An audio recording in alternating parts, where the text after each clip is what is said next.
was gone for 4 days. And you might think, oh my god, how fun, little trip away, nice and relaxing. Stop there. That was, it was not relaxing. It was really beautiful. Very, very beautiful. But my goodness gracious me. It wasn't relaxing, I can tell you that. So, pretty much on the first day, we drove 5 hours to get to the site.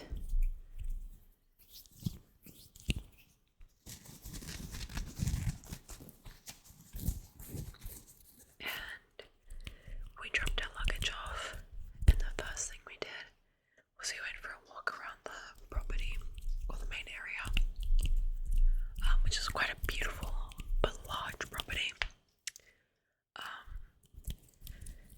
We checked out, got all the debriefing, all the this and that, because it was kind of set up like a school camp, which was kind of funny because it's been a long time since I've been on one. And they told us to all meet in the hall where we could meet our groups for the week. Now, I was very lucky this time because I have a really good group. Really good group. Everyone is super nice and everyone's willing to participate. Although one of our group members broke his wrist the night before, so he couldn't come. But he's doing okay, and I think he's joined a different group now. But that was kind of crazy. Anyway, so we met our group, and we got our instructions on what we had to do. Now we're doing field testing. So pretty much you were testing how the effectiveness of light traps to attract macroinvertebrates, which is just bugs. But we were doing ours in the water, so we had to build our traps and then put them in the water. Now, we had, if you've done science, you know that they love to have a control variable and then like your independent variable, which is what you're testing. So, for our control, on the first night we set out 20 traps with lights in them, and 20 other traps without lights. So the ones without lights is what you would call the control, and the ones with lights is what you call the independent or the experiment one. After we set out the traps, it took about 2 or 3 hours, and we went back and we had dinner. Mind you, the dinner was delicious.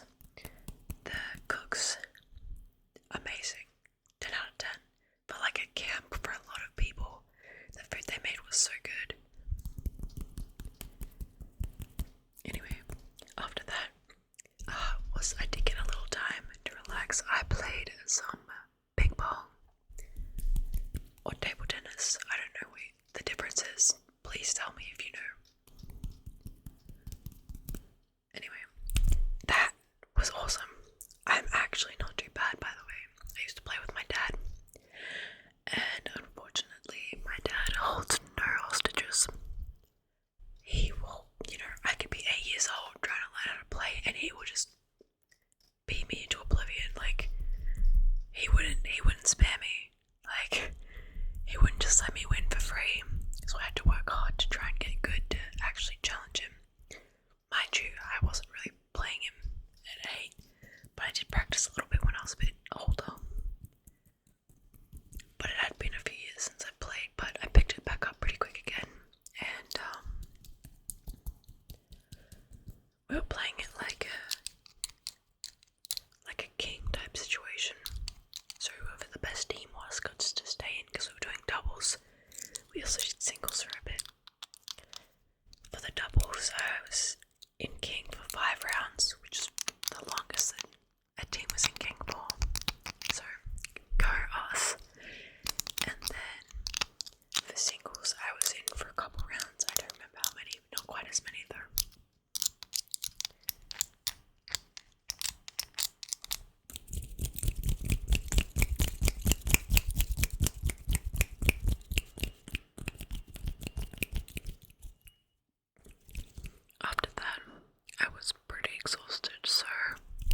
so we could just release those back into the water.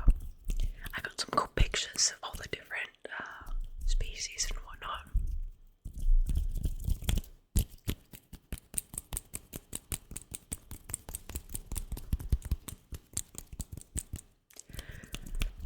And then what we did was we also collected all the traps to repair any or replace, because we had to put a weight or a sinker into the bottom of the trap. So we had to replace some of them because they were only attached with tape, which I don't know why, by the way. That was one thing that confused me because it was shitty tape. I don't know if I'm allowed to swear. Shh, you didn't hear that. Anyway, from there we took our samples back up and it was time to identify all of the different types of bugs which we caught. Now, there's a really interesting thing which you can do to test the water quality of a stream using macroinvertebrates.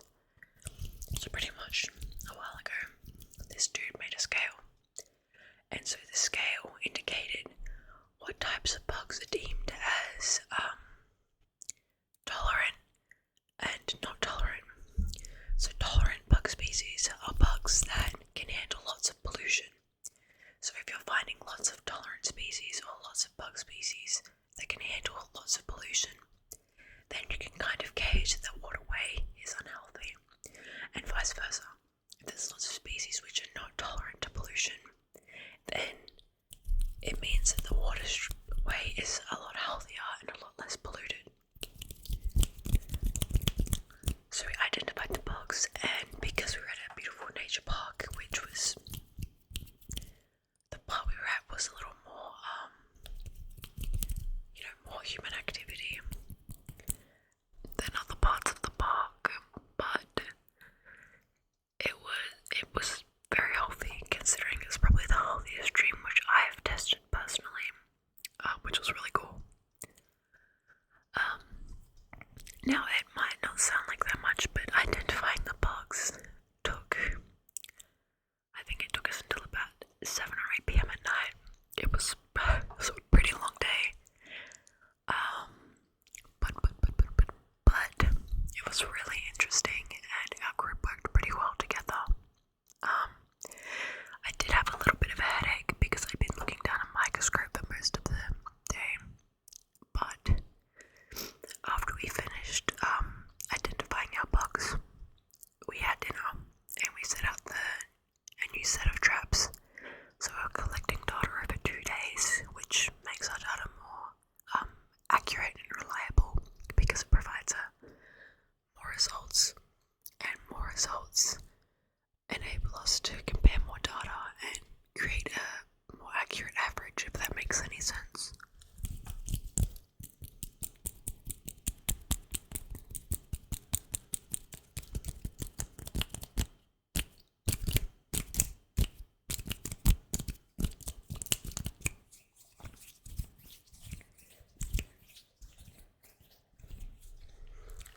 Next day, same kind of thing, although because it was a lot colder overnight,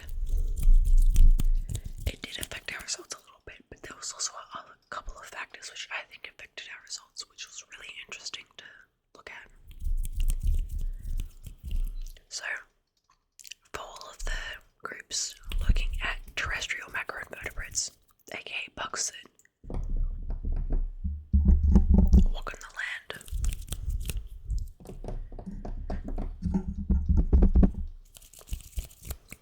they noticed there was a large drop in the amount of bugs because they're probably hiding. They don't want to go out whilst it's frosty overnight.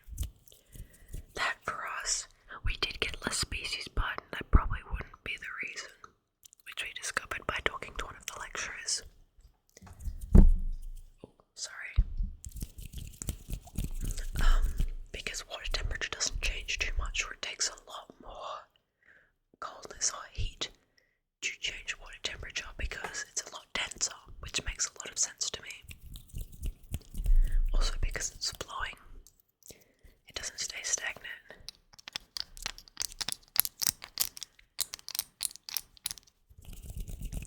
So what I think is something that meant we got less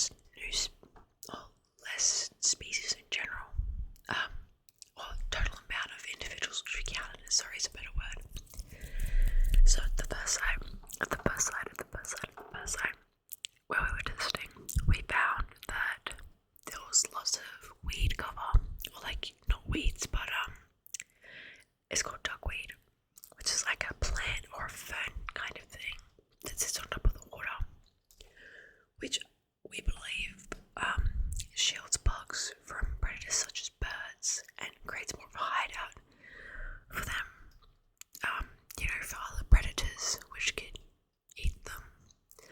Whereas as we move further upstream,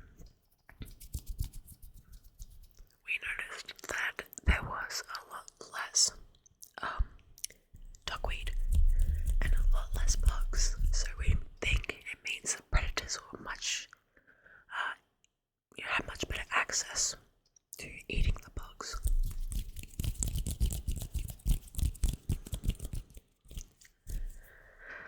So once again we collected our data a bit faster, we made some comparisons, and then we started working on our group poster.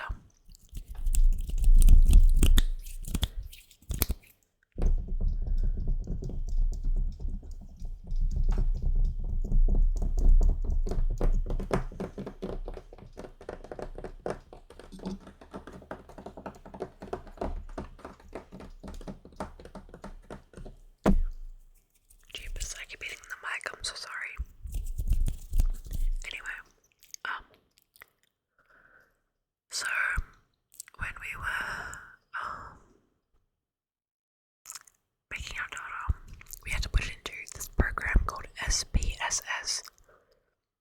Don't ask me what it stands for, I do not remember. But, oh my god, I wonder if my fridge is gonna turn on. Crap, I didn't check that before I started the video. I swear that fridge is gonna be the death of me. I hope it wasn't going at the start. Dang it. Anyway, we'll watch it back and see. Who knows, maybe I'll just like redo this whole thing. It's kind of awkward. Anyway, sorry.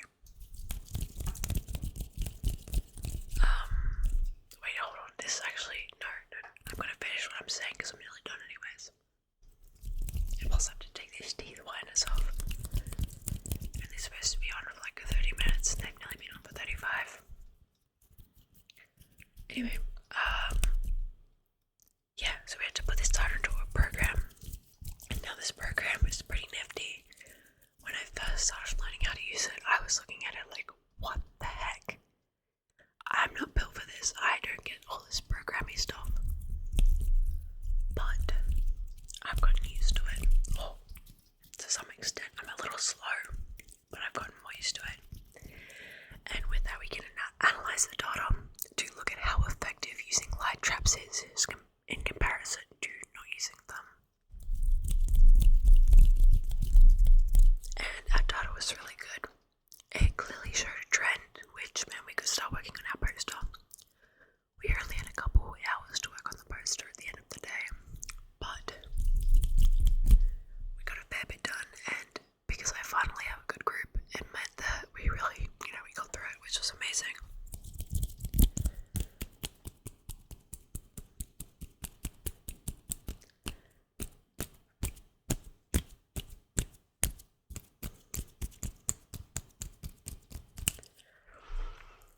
Anyway, I got home at about 7 p.m. I was really tired on Friday night, so I went to sleep and woke up early the next day because I had to go pick up my sister from the train station because she was hanging out with me for 2 days, which is awesome. So we hung out and we went for a hike, which was so cool. And yeah, it's had a really good day. And then today we didn't do too much, but currently I'm staying up so I can watch the newest episode of Gachiyakura with my friend. It's a new anime. I think it's really cool so far. You should give it a watch if you're an anime fan. The 6th episode will be coming out today, I think. I apologize for my lisp again, I just realized how pronounced it is. It's because of the stuff on my teeth. Anyway. But yeah. I am very excited to watch it. But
has been